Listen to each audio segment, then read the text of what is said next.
여러분, 시간이 참 빨리 갑니다. 그 가운데 정말 점점 더 그런 것 같잖아요. 하루하루가 너무 변화무쌍하지 않습니까? 날씨만 봐도 그렇게 덥다가 또 갑자기 비바람 불고 추워지고, 참 우리가 하루 앞을, 한치 앞을 볼 수가 없구나. 그래서 우리는 매 시간, 매분, 매 초마다 하나님께 더 의지해야 될 줄로 믿습니다. 그분이 함께 하시면 모든 두려움이 없어질 줄로 믿습니다. 여러분, 사도행전은 예수 그리스도께서 승천하시면서 약속하신 것을 기다리라 한 말씀으로 시작됩니다. 명령이죠. 그리고 제자들은 그 말씀에 순종하여 기도하며 기다렸고, 오순절이 이르러 약속하신 무엇? 성령을 받게 됩니다. 그 성령은 뭘로 나타나죠? 방언으로 나타납니다. 은사를 받게 된 것이죠. 그리고 그 2장 성령 역사 이후에 2장부터 계속해서 무슨 일이 일어나는지 아십니까? 바로 다른 어떤 일보다도 중요한 것은 성령 받은 모든 사람들이 복음을 전하기 시작했다 하는 것입니다. 지금 8장에 이르기까지 사도들도 스데반도 그리고 빌립에 이르기까지 그들이 한 핵심은 다른 게 아니에요. 복음 전한 것이에요. 여러분 잘 아셔야 돼요. 성경에 따르면 우리가 은혜 받고 은사 받고 능력 받고 이거 다 하나님이 주신 것이죠. 중요하지만 가장 중요한 것은 뭐예요? 복음 전하는 것임을 믿으시기 바랍니다. 이 일을 안 하면 우리는 아무 일도 못하는 거예요. 우리는 은혜 받을 때가 있습니다. 은혜 받으시기 바랍니다. 성령 받으시기 바랍니다. 방언 받으시기 바랍니다. 축복 받으시기 바랍니다. 그러나 평생 동안 앉아서 그것만 구해서는 안 된다 하는 것입니다. 여러분, 받으면 그때그때 바로 쓰시기 바랍니다. 조금만 받으면 받은 것 그냥 쓰게 되기를 주의 이름으로 축원합니다. 더 주세요, 더 주세요. 주는 건 하나님이 주시는 거예요. 내가 달라고 해서 얻는 게 절대로 아닙니다. 그거 보칠 시간에 한 번 더 전하시게 되기를 주의 이름으로 축원합니다. 지금 성령 체험이라는 것은 느낌이 아니라고 그랬어요. 능력임을 믿으시기 바랍니다. 성령 받았는데 내가 할 말이 없다? 그건 가짜입니다. 분명히 제가 말합니다. 방언은 뭡니까? 말씀이죠. 텅이에요. 언어입니다. 그러므로 반드시 언어로 역사하는 능력으로 나타나야 되는 것이죠. 방언으로 기도하시기 바랍니다. 여러분의 영이 풍성해질 줄로 믿습니다. 그리고 말씀으로 선포하게 되기를 주의 이름으로 축원합니다. 제자들을 보세요. 제자들이 어떻게 이렇게 설교를 합니까? 여러 차례 얘기했죠. 이게 어떻게 이렇게 할 수 있어요? 말씀의 능력을 받았기 때문인 줄로 믿으시기 바랍니다. 여러분에게 그 능력이 임하게 되기를 주의 이름으로 축원합니다. 우리가 진짜 성령 받았다는 것을 어떻게 확인할 수 있는지 아세요, 여러분? 왜요? 워낙 요새 악한 영들의 역사가 많기 때문에. 성령이 성경에 딱 나와 있어요. 이미 우리가 본 거예요. 자, 보세요. 사도행전 2장 38절. 베드로가 이르되 너희가 회개하여 각 예수 그리스도의 이름으로 세례를 받고 죄 사함을 받으라. 그리하면 성령을 선물로 받으리니. 아멘이죠. 정말 중요한 거죠. 많은 사람들이 성령 받은 것 같은데 전혀 역사하지 않아요. 아직도 매여있고 과거에 붙들려 있고 분명히 거듭난 것 같은데 거듭나지 않아. 하나님의 일을 감당하지 못해. 그중 가장 큰 이유 중에 하나가 성경이 뭐라고 합니까? 온전한 회개를 하지 못했기 때문입니다. 여러분, 이건 확실합니다. 하나님이 원하는 다윗과 같은 가슴을 찢는 회개를 하게 되기를 주의 이름으로 축원합니다. 그 회개라는 것을 모든 사람들이 정말로 너무 간과하고 있는 거예요. 여러분, 모든 사람이 성령 받을 수 있습니다. 믿습니까? 모든 사람이 말씀 들을 수 있습니다. 믿습니까? 그러나 그리스도인이 되려면 반드시 회개해야 합니다. 그게 참 그리스도인입니다. 자, 이제 스데반이 죽음과 함께 벌어진 놀라운, 이상하다고 제가 표현했지만 참 놀라운 사건이죠. 그 세 번째 모습을 오늘부터 봅니다. 첫 번째는 뭐가 이상하다고 그랬죠? 사도들이 그냥 예루살렘에 남아있었어. 그들은 안 떠났단 말이에요. 그들에게도 맡겨진 게 있겠죠. 두 번째, 스데반이 돌에 맞아 죽었는데 길거리에서 그냥 죽지 않고 무명의 거룩한 사람들이 그들의 시신을 장사 지내줬다. 이거 참 놀라운 일이라 그랬어요. 우리가 그 무명의 거룩한 사람이 되어야 될 줄로 믿습니다. 그리고 세 번째 무슨 일이 벌어집니까? 바로 박해로 말미암아 예루살렘에 있던 사람들이 도망가죠. 그래서 복음을 전하기 시작해요. 사마리아 땅까지 복음이 선포되기 시작합니다. 즉 바로 이것이 사도행전 1장 8절의 성취임을 믿으시기 바랍니다. 하나님의 말씀은 반드시 성취됩니다. 유대와 사마리아와 땅끝까지. 이 사람들은 상상도 못했을 겁니다. 그런데 그들의 몸과 입술은 그곳으로 가고 있는 거예요. 이게 하나님이 하시는 일이에요. 아시겠어요? 우리가 아무리 계획하고 뭘 하고 해도 그대로 안 되잖아요. 그럴 때는 어떻게 하는 거예요? 그냥 성령을 맡기시기 바랍니다. 내가 막 애써서 되는 거라면 하나님 필요 없습니다. 하나님이 다 그걸 막으실 때가 있다면 바울도 그런 얘기 자주 하잖아요. 이유가 있는 거예요. 지금 다 이루어지지 않습니다. 하나님의 때가 있습니다. 그걸 구하고 기다리시라 하는 거예요. 참 놀라운 일이 시작됩니다. 예루살렘 교회에 박해가 시작되죠. 마치 여러분 산에 언덕배기 같은 데 불 난 거 보셨어요? 불이 좀 타는 거. 거기서 발로 밟으면 불을 끌려고 어떻게 됩니까? 불똥이 막 튀잖아요. 그러면서 불이 확 다시 일어나요. 이거 마치 이런이 형국과 같다고 생각하면 돼요. 교회를 다 말살하려고 했는데 그 불꽃이 복음의 불꽃이 돼서 더 많은 곳으로 번져가는 모습. 그 사마리아까지 가는 모습. 전혀 예측 못했던 일이 지금 일어나게 시작하는 것이. 여기서 우리는 뭘 보느냐? 하나님의 선교 전략을 보는 거예요. 하나님의 God strategy for mission. 하나님의 전략이 있어요. 선교에도 우리가 전략을 짠단 말이에요. 그러나 오늘 본문을 보면 그것도 다 아무 소용없구나. 소용이 없는 건 아니겠죠. 하나님의 전략이 있다는 거예요. 성경대로 가게 되길 주의 이름으로 축원합니다. 자, 첫 번째 전략은 뭡니까? 오늘 본문에 나온 그대로죠. 뭐라고 나와있으면 하나님께서 흩으신다는 거예요. scattered, God scattered. 하나님이 흩으신다는 거예요. 오늘 설교 제목은 영어로는 그거예요. 하나님이 흩으시고 God scattered. 그리고 또 gospel spread. 복음은 퍼져나가는 거.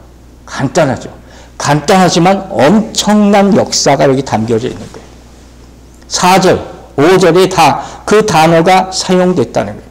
근데 이 흩으신다는 단어의 원어를 잠깐 찾아보니까 무슨 의미가 있냐면 굉장히 의미심장해서 인용하는 거예요. 이건 뭐냐면 그냥 스케쳐 흩어진다는 게 아니라 농부가 땅에 쏘잉 씨를 뿌리는 거예요. 막 흩뿌리고 나가는 거예요. 그 의미를 가지고 있어요. 즉 핍박이 오자 어떻게 됩니까? 말씀의 씨가 뿌려지기 시작합니다. 할렐루야. 누구도 생각지 못하는 거예요. 즉 흩어져서 도망간 사람들은 이 사람들은 뭡니까? 하나님의 씨앗이 된 것이에요. 얼마나 놀라운 일입니까? 그리고 그들이 하나님께서 보내시는 대로 가서 땅에 씨앗이 돼서 열매가 맺게 된다 하는 것이. 이게 복음이 전파되는 모습이라는 거예요. 자, 마태복음 보세요. 13장 7, 8절. 대답하여 이르시되 좋은 씨를 뿌리는 이는 인자요. 예수님이죠. 밭은 세상이요. 좋은 씨는 천국의 아들들이요. 누굽니까? 여러분이. 가라지는 악한 자의 아들. 여러분들이 하나님의 좋은 씨가 되기를 주의 이름으로 축원합니다. 그게 축복이에요. 여러분 생각을 잠깐 해볼 게 있어요. 오늘날 기독교가 얼마나 많이 전파됐는지 알죠? 교회 없는 데가 없어요. 교회 없는 데가. 한국 사람들이 큰 목을 했죠. 근데 그 일에 이렇게 되기까지 그 시작이 사도행전 8장이에요. 이 챕터가 그만큼 중요하단 말이에요. 역사적인 사건을 우리가 보고 있는 거예요. 여기 나오는 신자들이 사방으로 흩어졌다 하는 의미가 과연 뭔가 역사적으로 한 세 가지를 먼저 보고 계속 말씀을 이어갑니다. 첫째, 이건 무슨 소리냐면 기독교는 전 세계인들의 종교라는 사실입니다. 여러분 아시죠? 무슨 얘기냐면 기독교는 지역 종교가 아니에요. 무슨 얘기인지 아시겠어요? 다른 종교들은 뭐냐? 다 지역적인 종교예요. 유대교 뭐예요? 유대인들만 믿죠. 힌두교, 불교 다 인도 지역 사람들이 거의 대부분 믿는 거죠. 유교, 중국 사람들 다 이렇잖아요. 이슬람도 그쪽 중동 쪽이죠. 그런데 기독교는 전 세계 모든 사람들에게 전파됐음을 믿으시기 바랍니다. 그래서 위대한 거예요. 얼마 전에 우리 한국의 봉준호 감독, 영화 감독, 그분이 기생충이라는 영화를 만들어서 어마어마하게 상을 많이 받았잖아요. 그분이 아카데미 상을 받기 전에 이런 말을 했어요. 아카데미 상이 로컬 영화제다. 이런 말을 했어요. 이게 아주 의미심장한 거예요. 아카데미 영화제가 엄청 세계적인 영화제잖아요. 근데 왜 로컬 영화제라고 했을까요? 다 미국 사람들이 자기들끼리 다 받아가니까. 그래서 어떤 사람은 그게 더 자극이 됐을 것이라 말하는 거예요. 다 지역적인 거예요. 그러나 우리가 믿는 기독교는 하나님이 모든 사람을 구원의 길로 부르시는 종교임을 믿으시기 바랍니다. 예수 그리스도는 세상 모든 사람을 위해서 오신 세상의 구주심을 믿으시기 바랍니다. 두 번째, 기독교는 세계에서 가장 큰, 역사에 가장 큰 영향을 미친 종교라 하는 것이에요. 자, 사도행전 17장 6절을 보세요. 발견하지 못함에 야손과 및 형제들을 끌고 읍장들 앞에 가서 소리질러 이르되 천하를 어지럽게 하던 이 사람들이 여기도 이르매.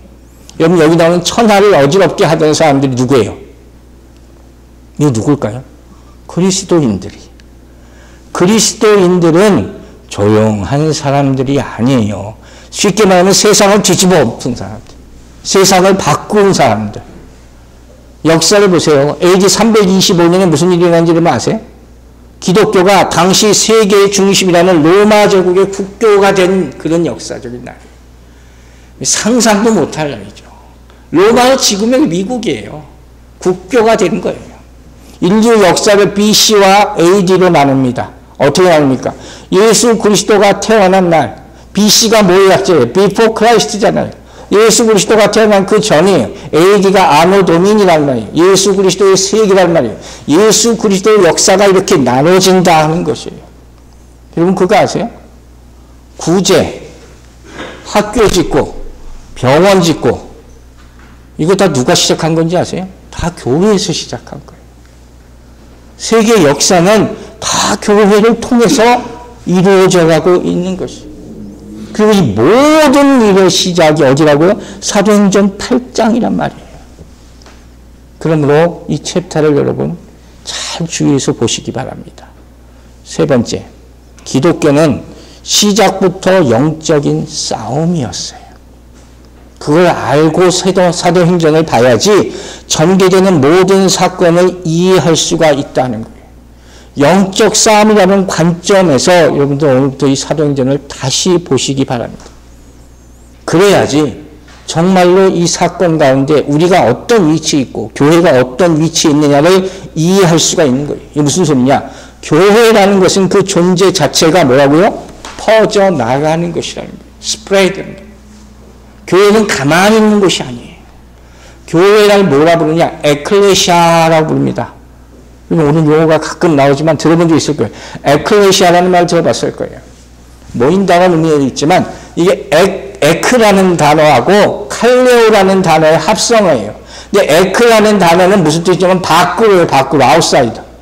칼레오는 콜이에요. 콜. 밖으로 부른다. 이게 교회의 의미란 말이에요. 제가 그런 얘기 한 적 있어요. 교회, 철치라는 단어 자체에 미션이라는 의미가 포함되어 있는 거예요. 서부에 가면 무슨 선교교회 이렇게 이 타이틀을 정한 교회가 많거든요. 근데 그건 어떤 의미를 믿었는지 반복이란 말이에요. 교회라는 자체에 선교의 의미가 포함되어 있기 때문에. 그러므로 교회는 지어지면 반드시 퍼져나가는 거예요. 그게 교회란 말이에요. 그런데 생각을 해보세요. 교회가 퍼져나가는데 그냥 세상에 가만히 있겠어요? 당연히 대적들이 생기는 거죠. 그러니까 어떻게 해요? 싸울 수밖에 없는 거예요. 부딪히는 거 이게 교회란 말이에요. 반드시 핍박이 따릅니다. 사도행전을 보면 어떻게 해요? 계속 사도들이 선포를 하고 계속 부딪히고 핍박받는 게 그래서 나오는 거예요. 우리 이미 봤죠? 7장 54절 다시 보세요. 그들이 이 말씀을 듣고 마음에 찔러 그를 향해 어떻게 써요? 이에 갈고는 뭐 그렇게 대단한 말을 한다고 이까지 갑니까? 이게 이치란 말이에요. 여러분, 교회는 가만히 있는 장소가 아니라는 사실을 깨닫게 되기를 주의 이름으로 축원합니다. 자, 이제 다시 본문으로 돌아가서 하나님의 첫 번째 선교 전략이 뭐라고요? 흐트러뜨리신 거라고. 그러면 흩어져서 그 다음에 어떻게 합니까? 흩어지면 교회가 다 저절로 세워집니까? 그게 얼마나 좋겠어요? 그게 아니죠. 이렇게 나와 있어요. 그들이 두루 다니며 복음의 말씀을 전파했다. 두루 다녔다. Wherever they went라고 표현합니다. 어디로 가든지 하는 말이에요. 이 말은 내가 목적지를 딱 정하고 저기 가야지.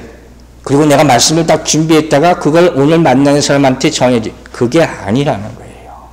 이 상황을 생각해 보세요. 지금 도망쳐 가잖아요.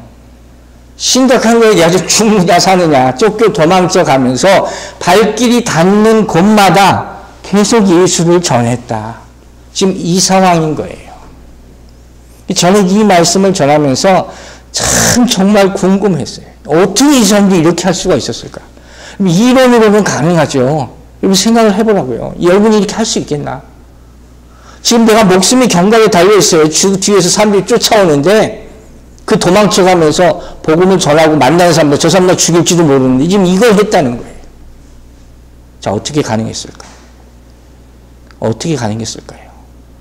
이걸 알아야 돼요. 그래야지 우리도 할 수 있기 때문에. 그 첫 번째, 가장 기본적인 이유는 무엇이었을까? 어떻게 이 사람들은 도망가면서 복음을 선포할 수 있었을까? 그 첫 번째 이유는 바로 그들이 사도행전 1장 8절을 기억했을 것이다. 저는 이것으로 믿습니다. 성령이 너희에게 임하시며. 즉 이 말은 뭡니까? 성령이 그들과 계속 함께하고 있었다 하는 겁니다. 여러분 믿으시기 바랍니다. 계속 함께하고 있었다. 계속 성령 가운데 있었다. 여러분 안 돼요? 힘 떨어졌어요? 자꾸 딴 생각나요? 다시 이 구절로 돌아오시기 바랍니다. 그래서 말씀을 암송하라는 거예요. 여러분 필요하기 때문에. 여러분 우리의 문제는 항상 성령 충만할 수 없다는 것이죠. 항상 주의 제자됨 사명감을 살려야 그게 잘 안 된다는 것이죠. 헌신해야지 순종해야지 하는데 그것도 내 맘대로 잘 안 된다는 것이죠. 왜? 이 말씀을 잊어버리고 있기 때문에. 말씀이 여러분을 붙잡을 줄로 믿으시기 바랍니다. 성령 받으면 기억날 줄 믿으시기 바랍니다. 성령 받으면 완전히 순종하게 될 줄로 믿으시기 바랍니다. 성령 받으면 담대해질 줄로 믿으시기 바랍니다. 성령 받으면 두려움이 없어질 줄로 믿으시기 바랍니다. 성령 받으면 원수의 땅에 가도 복음을 전하게 될 줄로 믿으시기 바랍니다. 그러니까 빌립이 사마리아 가는 거 아닙니까? 성령 안 받고 이게 될 수가 없는 거예요. 이게 두루 다니며예요. 첫 번째 이유, 그렇게 할 수 있는 이유. 두 번째, 또 한 가지 생각해 봤어요. 이 사람들이 어떻게 두루 다니면서 이렇게 말씀을 전할 수 있을까? 제가 사실 이 구절 가지고 고민을 많이 했거든요. 답은 이거예요. 누구든지 할 수 있다. 아멘 되십니까? 누구든지 전할 수 있습니다. 자, 6절 초반을 읽으면서 6절 보면서 제가 굉장히 고민을 많이 했어요. 이해가 좀 안 갔어요. 솔직히 말하면. 다시 한번 볼게요. 사도행전 8장 6절. 무리가 빌립의 말도 듣고 행하는 표적도 보고 한 마음으로 그가 하는 말을 따르더라. 여러분 이게 너무 쉽게 따르는 거 아니에요? 스데반과 베드로 생각해 보세요. 그 설교를 하고도 돌에 맞아 죽고 핍박받고 하는데 빌립은 가서 뭐 이렇게 설교도 안 했어요. 근데 말하자마자 복음 전하고 그냥 바로바로 받아들여. 참 이상하죠. 물론 경우에 따라 다르겠지만 그 가운데 한 가지 깨닫게 된 거 있어요. 여러분 복음은 절대로 어려운 것이 아닙니다. 아멘 되시기 바랍니다. 여러분 복음을 여러분이 공부하고 받았습니까? 아니죠. 그냥 믿게 된 것이죠. 결과 백성이 즐겁게 듣더라. 복음은 가스펠, 굿뉴스. 여러분 굿뉴스가 여러분에게 들리면 그냥 믿게 될 줄로 믿으시기 바랍니다. 복음이 굿뉴스예요. 자, 제가 예를 하나 드릴게요. 마가복음 12장 37절 말씀이 있어요. 다윗이 그리스도를 주라 하였은즉 어찌 그의 자손이 되겠느냐 하시니 많은 사람들이 즐겁게 듣더라. 여러분이 무슨 소리인지 알겠어요? 다윗이 그리스도를 주라 하였다. 이게 말이 됩니까, 여러분? 다윗이 예수님보다 훨씬 앞에 태어난 사람이잖아요. 근데 어떻게 예수 그리스도를 주라고 얘기할 수 있어요? 후대 사람이 선대 사람을 주인이어야 하는 거지. 근데 다윗이 그렇게 얘기했다는 거 아니에요. 그리고 뒤에 뭐가 있어요? 많은 사람들이 즐겁게 듣더라. 이건 뭐예요? 이거 복잡하게 생각해서 아멘 안 나온다는 거죠. 성경을 읽으면서 다 내가 이해하고 아멘 합니까? 노, 아니에요. 성령의 역사가 있으면 아멘이 될 줄로 믿습니다. 복음을 전하고 듣는데 여러분이 똑똑해야 될 필요가 없어요. 여러분이 많이 알아야 될 필요도 없는 거예요. 복음은 특별한 사람만 전하고 특별한 사람만 알아들을 수 있는 그런 말이 아닙니다. 그죠? 우리가 다 알아서 똑똑해서 전하고 듣는 게 아니잖아요. 바울 사도가 고린도전서에서 분명히 얘기해 줬어요. 고린도전서 1장 26절 27절 보세요. 형제들아 너희를 부르심을 보아 육체를 따라 지혜로운 자가 많지 아니하며 능한 자가 많지 아니하며 문벌 좋은 자가 많지 아니하도다. 그러나 하나님께서 어떻게 해요? 세상에 미련한 것들을 택하사 지혜 있는 자들을 부끄럽게 하려 하시고 세상에 약한 것들을 택하사 강한 것들을 부끄럽게 하려 하시며. 여러분 이런 말씀에 아멘을 해야 되는 거예요. 얼마나 다행입니까? 나같이 무식한 사람이 예수 믿게 됐으니 얼마나 감사한 일입니까? 여러분 제가 어렸을 때 교회 다녔지만 예수 믿게 한 말씀을 선포한 그 목사님은 죄송하지만 깡패 출신이에요. 고무다리한 유명한 그 있어요. 부흥사. 예? 그분이셨어요. 그때 내가 예수 믿을 때 말씀을 믿기 시작할 때 저 성경을 한 번도 읽어본 적이 없었어요. 뭐 읽다 만 것도 아니고 교회 가서 주일날 주는 말씀만 봤지. 그런데 저는 믿게 됩니다. 그게 복음의 능력이에요. 이게 복음 전파의 비밀이에요. 저는 전도사 되자마자 설교하기 시작했거든요. 뭘 능력을 받아서? 아니에요. 지금까지 설교하고 있잖아요. 좋고 나쁜 게 아닌 거예요. 이건 없는 거예요. 그런 거는. 중요한 건 뭡니까? 그 말씀이 살아있느냐? 나에게 아멘이 되느냐? 그리고 내가 말씀을 전하는 통로로 사용되고 있느냐? 이것이 가장 중요함을 잊지 마시기 바랍니다. 그 가운데 내가 있어야 되는 거예요. 이게 두루 다니며 말씀을 전할세예요. 자, 세 번째, 두루 다니며 말씀을 전할세의 의미는 뭐냐? 여기 나오는 말을 보면 전할세, 4절에 나오죠. 또 5절에는 전파한다 그랬어요. 영어 성경을 보니까 다 프리칭이라고 그랬는데 이게 잘못해서 한 거예요. 어느 면 꼭 잘못이라고까지는 할 수 없지만 무슨 얘기냐면 4절에 나오는 전할세는 가시핑이에요. 가십. 그냥 말하는 거예요. 그냥 가는 곳마다 집에 모여서 여러분들 얘기하잖아요. 무슨 밥 먹을 얘기하고 어떻게 지냈어 얘기하다가 그냥 예수 얘기를 쑥 하는 거예요. 대화하다가. 그렇게 했다는 거예요. 여러분 잘 들으셔야 돼요. 오해 없이 들으세요. 복음은 꼭 교회에 와서만 듣는 게 아닙니다. 제가 왜 오해 없이 들으라는 말 알겠죠? 장목사가 교회 안 해도 된다 그랬어요. 그게 아니죠. 교회는 집중적으로 들을 수 있어요. 그러나 어디든지 들을 수 있는 게 복음임을 믿으시기 바랍니다. 성경에 나와 있잖아요. 우물가에 가서도 듣고 사마리아 여인, 길 가가도 듣고 선한 사마리아인도, 그죠? 자다가도 듣고 샤워하다가 듣고 언제든지 어디 가나 들을 수 있는 게 복음이라는 거예요. 제가 여러분 아시잖아요. 눈이 요새 자주 아파가지고 설교 준비할 때 또 컴퓨터를 오래 보고 있어야 되니까 피곤할 때가 많아요. 그럼 잠깐 이제 쉬려고 누워서 안약을 놓고 이렇게 등을 있거든요. 안약 놓고. 그러면 요새 이상하게 꼭 그때 하나님이 말씀을 주세요. 참 이상해요. 설교 열심히 준비할 때 집중할 때 주시지 않고 잠깐 쉬려고 그러면. 그러면 어떻게 해야 돼요? 그럼 그 일어나서 다시 메모해야 되거든요. 그때 안 일어나면요. 제가 그냥 베개 되면 잔다 그랬잖아요. 잠들어요. 잠들기 전에 잊어버려요. 그러니까 정말 귀찮아도 다시 일어나가지고 거기에 메모해야 돼요. 근데 그 순간에 하나님께서 저를 치료해 주세요. 그 잠깐의 게으름을 이기고 그 말씀을 기록할 때 하나님의 은혜가 임한다 하는 거예요.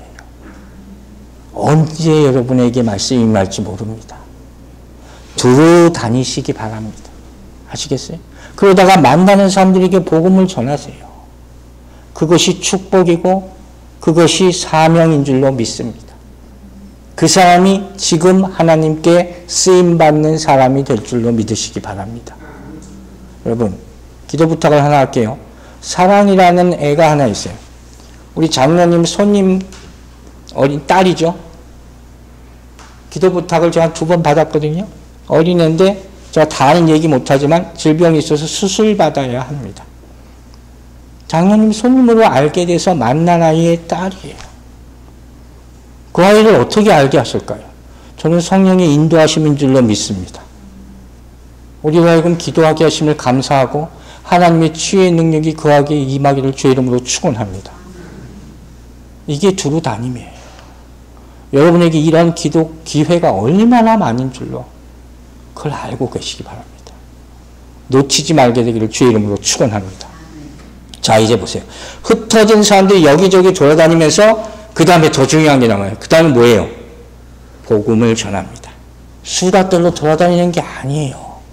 중요한 건 그들이 복음을 전했다. 여기서 가장 중요한 단어는 복음이라는 거예요. 여러분이 복음을 소유하게 되기를 주의 이름으로 축원합니다. 오늘 암송구들이죠. 왜냐하면 교회 다니면서도 그 안에 복음이 없어 보이는 사람들이 너무 많기 때문에 그게 안타까운 것이죠. 겉으로만 그리스도인이죠. 복음은 뭡니까? 기쁜 소식, 굿뉴스. 그죠?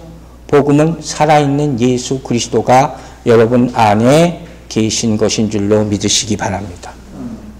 자, 그러면 살아계신 예수 그리스도가 여러분의 안에 있으면 무슨 일이 일어나겠어요? 무슨 일이 일어나겠어요, 여러분? 상식적으로. 여러분 가만히 있을 수 없죠. 그죠? 여러분이 원해서가 아니라 살아계신 예수 그리스도가 여러분을 침묵하지 못하게 만듭니다. 그분에게 대해서 얘기하게 만드는 거예요. 이게 복음의 능력이에요. 이게 다이너마이트 같은 거예요. 그 로마서 1장 16절에서 바울 사도가 뭐라고 했습니까? 이 복음은 모든 믿는 자에게 구원을 주시는 하나님의 능력이 됩니다. 유대인에게 헬라인에게. 바울이 가고 싶어서 갑니까? 아니죠. 내 안에 살아계신 예수 그리스도가 있는 거예요. 그 자기가 어쩔 수 없이 가는 거예요. 여러분 안에 복음이 있게 되기를 바랍니다. 뛰고 걷게 말하게 되길 주의 이름으로 축원합니다. 복음이 있는 사람은 가만히 있을 수 없어요. 복음이 있는 사람은 기도하지 않을 수가 없습니다. 복음이 있는 사람은 찬양하지 않을 수가 없는 것이에요. 이 복음을 여러분이 꼭 지키고 선포하게 되기를 주의 이름으로 축원합니다. 두 번째, 자, 복음을 전했다는 뜻은 뭘 의미하냐? 보세요. 제자들은 도망쳐 가면서 나 살려달라 한 적 한 번도 안 나오고 무슨 다른 얘기를 하고 토론했다 하지 않았어요. 예수에 대해서 논쟁했다 하는 말도 안 나옵니다. 바울 사도도 아덴에 가서 논쟁하다가 실패했다고 그랬잖아요. 이 사람들 뭐예요? 오로지 복음만 전합니다. 그 얘기밖에 안 나오니까. 다른 얘기 한 게 아무것도 없어요. 오로지 복음만 전했다. 왜? 안에 있는 게 복음밖에 없었기 때문이죠. 자, 이제 암송 구절 봅니다. 베드로전서 3장 15절 읽습니다.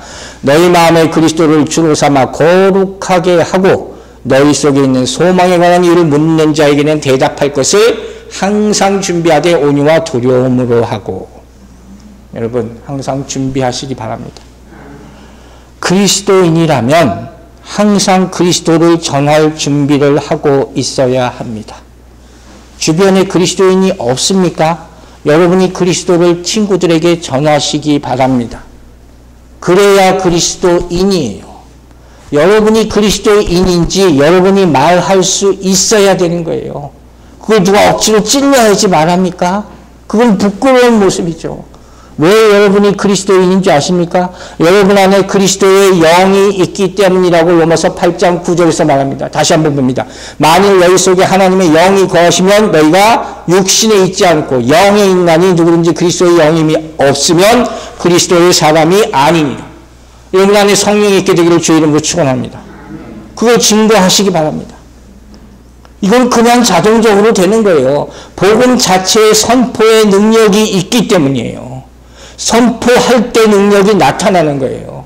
그래서 바울 사도가 디모데후서 4장에서 이렇게 얘기하는 거예요. 너는 말씀을 전파하라. 어떻게? 때를 얻든지 못 얻든지 항상 힘쓰라는 거예요. 항상 툭 치면 나오게, 치기 전에 나오게 이 능력 갖게 되기를 주의 이름으로 축원합니다. 오늘 말씀은 다 여러분이 당연히 해야 되겠지만 하는 사람에게 축복이 임할 그런 말씀이에요. 자, 그런데 이 복음을 전할 때, 내 안에 살아계신 예수 그리스도를 전할 때 주의할 점이 한 가지 있단 말이에요. 이게 요즘 같은 세상은 정말 주의해야 되는 거예요. 자, 여기서 말씀을 전하라 하는 의미는 뭔가 먼저 우리가 알아야 돼요. 자, 이 흩어진 사람들이 복음만 얘기했다고 그랬죠. 즉 자기 체험에 대해서 얘기한 것이 아니라 자기를 이렇게 만든 사람에 대해서 전했다. 무슨 얘기인지 아시겠죠? 간증은 예수를 전하는 거예요. 믿습니까?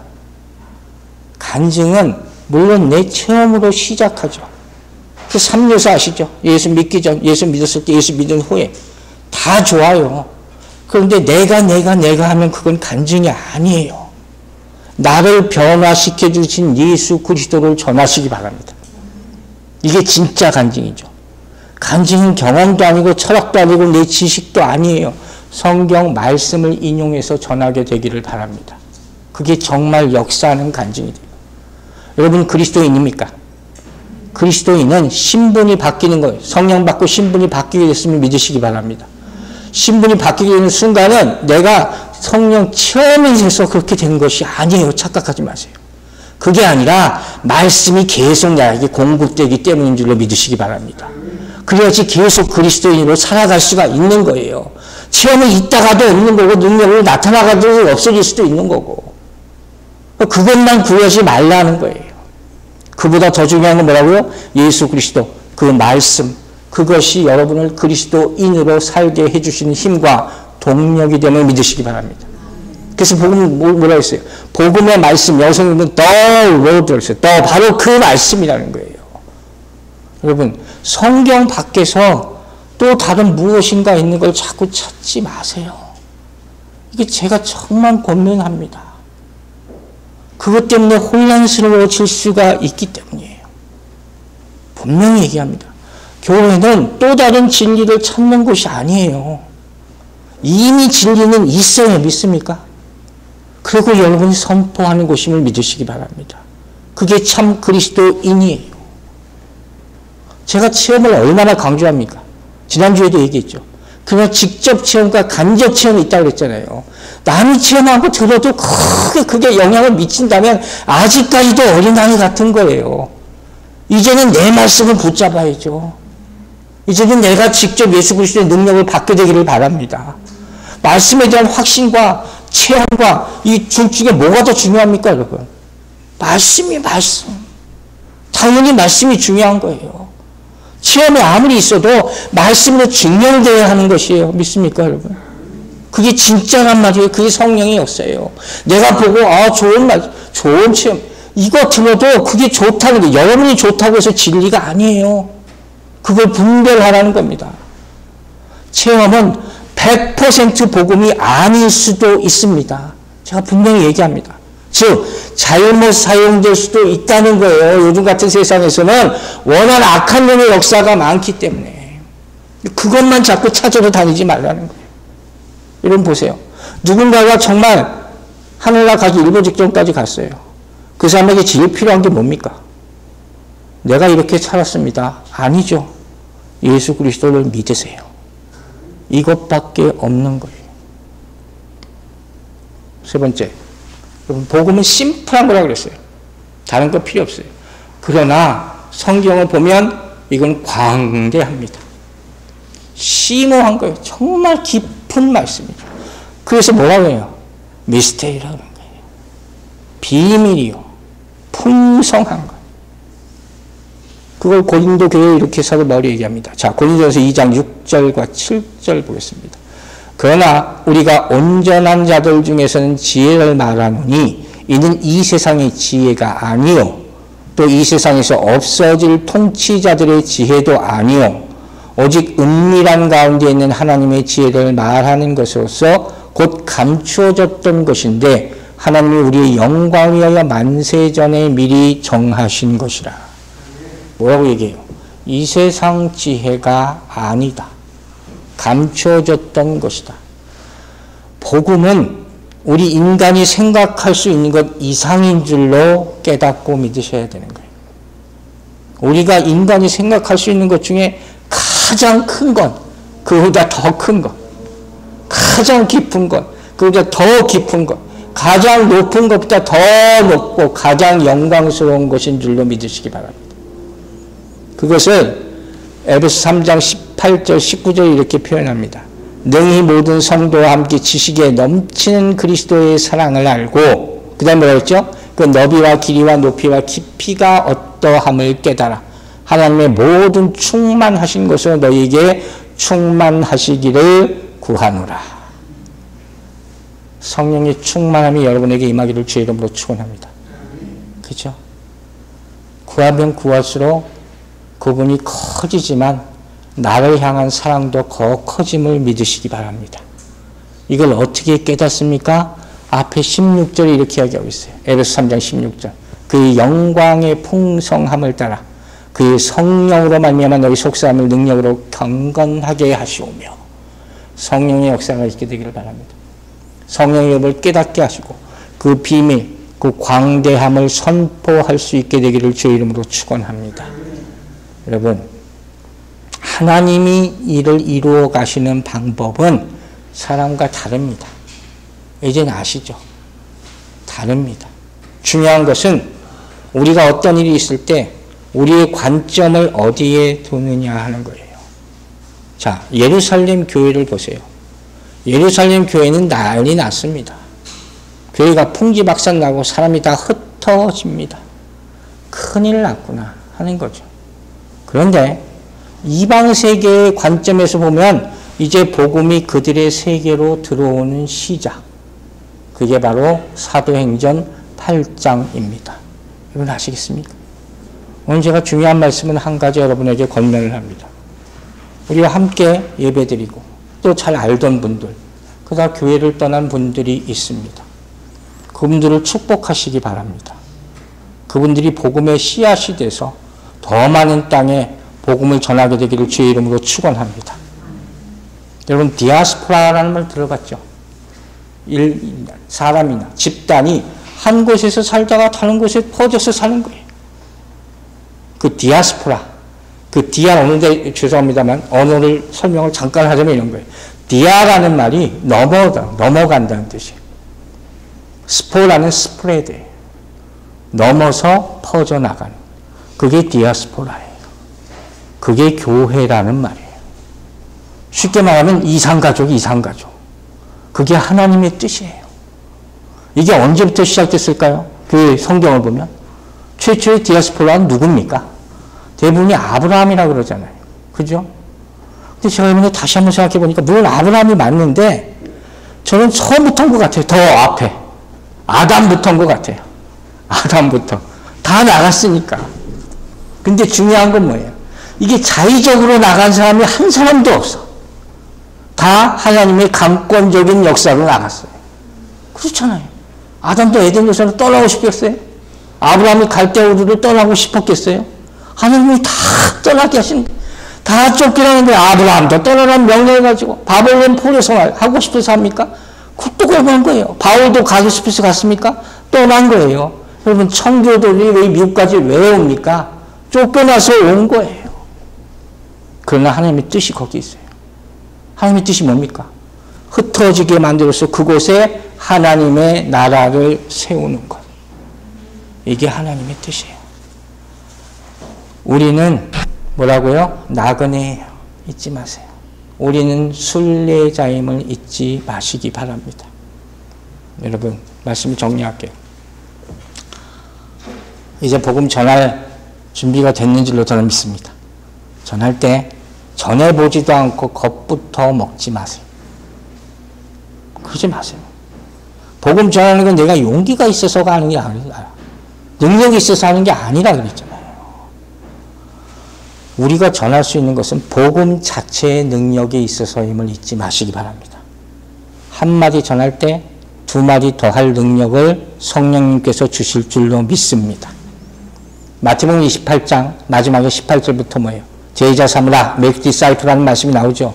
땅끝까지 복음 전하라, 그레이트 커미션이라는 거예요. 그 전에 18절에 처음에 어떻게 시작하는지 아세요? 하늘과 땅의 모든 권세를 내게 주셨으니. 믿으십니까? 여러분이 그 권세를 받은 줄로 믿으시기 바랍니다. 다 받으셨어요. 하나님의 선교 전략은 뭡니까? 우리의 생각과 완전히 차원이 다른 겁니다. 그러므로 말씀대로만 따라 하시기 바랍니다. 또 피난길이 전도길이 되었습니다. 그러므로 어디 가든지 복음을 전하게 되기를 바랍니다. 교회가 흩어질 때 복음은 확장될 수가 있습니다. 이게 하나님의 뜻입니다. 사랑하는 여러분, 하나님의 계획은 절대 실패하지 않습니다. 이 믿음으로 행하게 되기를 주의 이름으로 축원합니다. 기도하겠습니다. 아버지 하나님 감사합니다. 하나님의 큰 뜻을 조금이라도 깨닫게 하여 주시고 우리의 입술이 사용되게 역사하여 주시옵소서.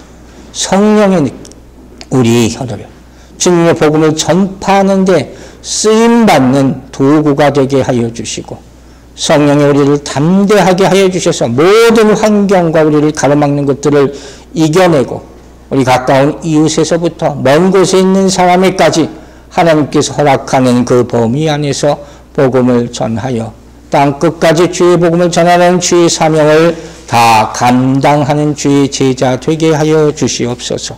감사드리며 예수 그리스도의 이름으로 기도했습니다. 아멘.